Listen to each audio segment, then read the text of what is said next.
Ja by som sa chcela opýtať, prečo má toľko žien na fotkách a pusú tak zvláštne na špúlenú, tak nejak, že vlastne to ani počkajte, jak sa to robí, že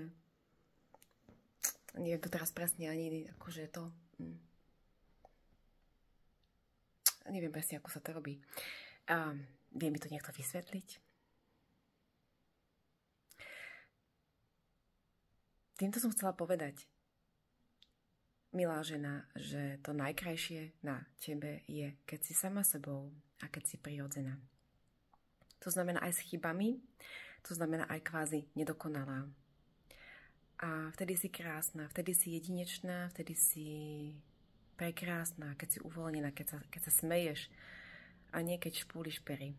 Pretože keď špúliš pery, môžeš si potom pozrieť napríklad nejaké fotky iných žien, ktoré špúlia pery a vlastne keď sa pozriete na seba, tak vyzeráte veľmi podobne, veľmi rovnako. A veľmi sa podobáte na seba. Máte ten istý krč v tvári. A nie je to veľmi asi lákavé. Hlavne nie pre tých mužov, ktorých by ste si do svojho života prijali.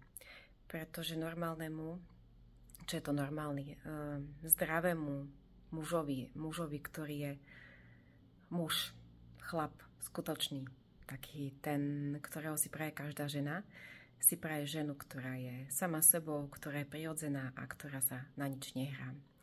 A to ti prajem to každej z nás, nech sme čo najviac prirodzené. Takže neboj sa robiť chyby, neboj sa vyzerať, pozri sa, tuto mi trčia vlasy, nie som namaľovaná a čo? Krásny deň.